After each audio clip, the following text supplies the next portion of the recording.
Now things are starting to make a little sense.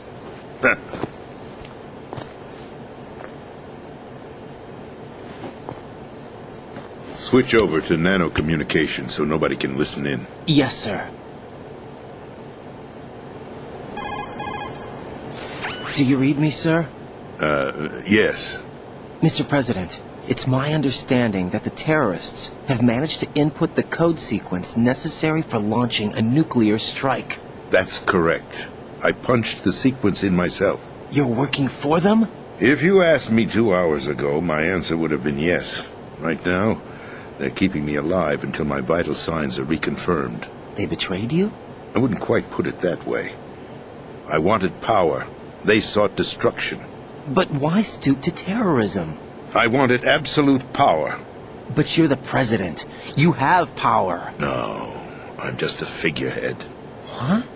I don't have any control. The real power is in the Patriots' hands. The Patriots? The truth behind this country.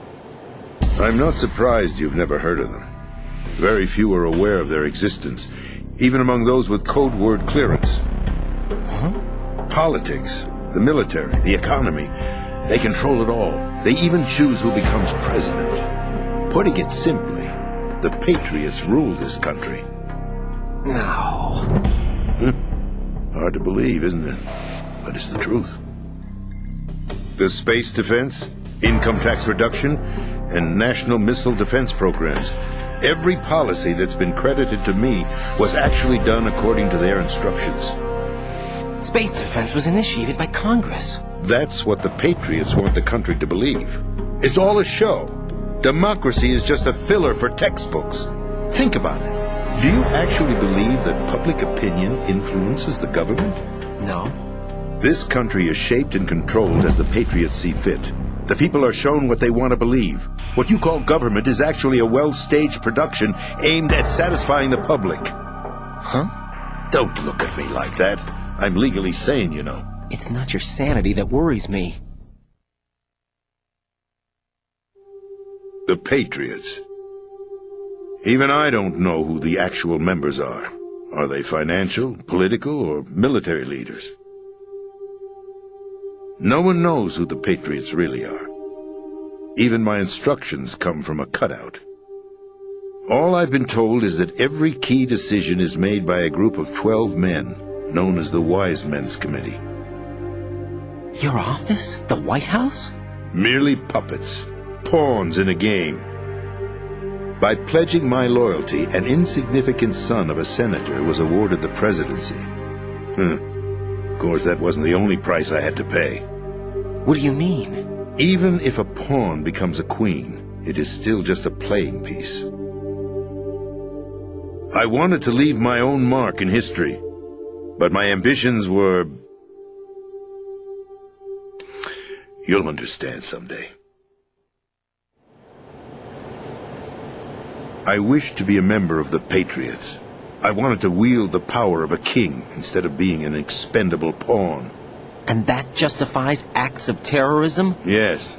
I'd intended to use the new Metal Gear as a bargaining chip. Bargaining chip? But I underestimated Solidus. He actually wants to challenge the Patriots, even if it means the destruction of the world. What are you saying? Whether you believe it or not, the balance of power rests in the hands of the Patriots. They regulate the country's various interests through controlled presentation, staging a drama that is palatable to the general masses. Can you imagine what would happen if they ceased to function? Picture a massive political vacuum, a space that every powermonger will try to fill for their own greedy ends. I'm talking about an unregulated power struggle, panic, civil war, chaos. Like it or not, the Patriots is an organization that must continue to exist. So you changed your mind because you wanted to avoid global chaos. Exactly. When I told Solidus that I wished to prevent disaster, he replied that pawns can never become players. And who is this Solidus? My predecessor, George Sears. That was the name the public came to know him by. I knew him by his code name, Solidus Snake. He was the third snake, preceded by Solid and Liquid, a survivor of the Les Enfants Terribles project. Neither solid nor liquid, he was a well-balanced masterpiece that the Patriots saw fit to entrust with the presidency. However, he fell out of grace with the organization 4 years ago. When acting on his own, he started an incident. 4 years ago. Shadow Moses. That's right. At the time, the DARPA chief, Donald Anderson, together with certain influential parties, initiated the development of Metal Gear Rex and an advanced nuclear warhead. However, this did not fall in line with the Patriots' plans. What's more, Solidus decided on his own to send his most trusted man, Ocelot, to provoke Liquid Snake, bringing about the said incident. As a result, he succeeded in obtaining Rex and the data on the warhead. But in doing so, he ended up revealing the existence of both Rex and the Genome Army, a blunder that earned him the wrath of the Patriots. Shortly thereafter, Solidus was removed from the presidential office. I thought he resigned. That's the story given to the general public. Following his resignation, the Patriots selected me, their new pawn, for the presidency.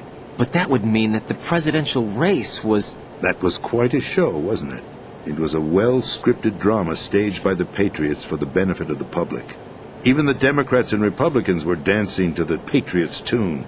Everything went according to plan, but for one exception. Following his resignation, Solidus' health was scheduled to fail him, bringing about his untimely death. Capped? Correct.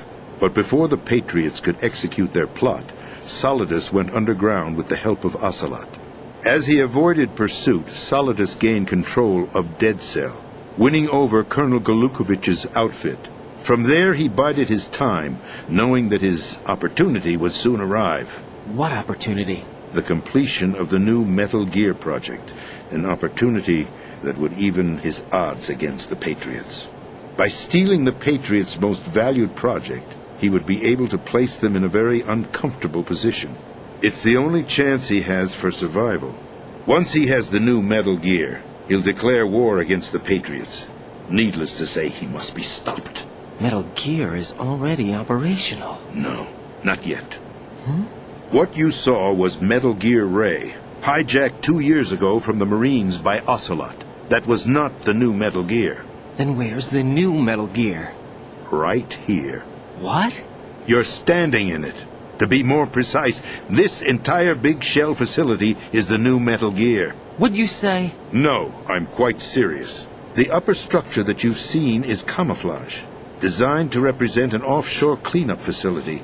The main structure extends from the foundation all the way down to the ocean floor.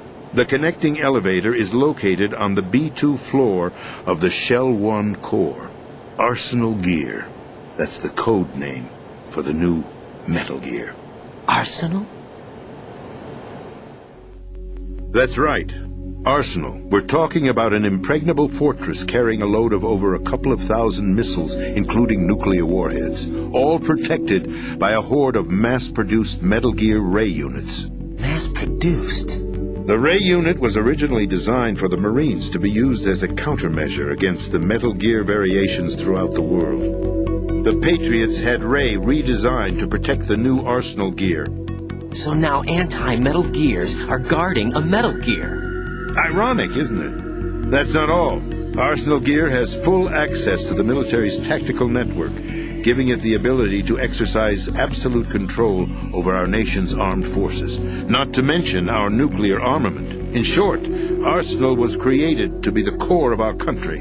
What kind of idiotic weapon? Weapon? No. You're not seeing the full picture. Arsenal Gear is more than just a military tool. It is a means to preserve the world as it is. It will establish a new form of control. The Patriots will use it to keep their place as the country's true rulers. Right now, they feel pressured and threatened. By what? They fear an overabundance of digital information. The world will drown in the coming flood of information, and they along with it.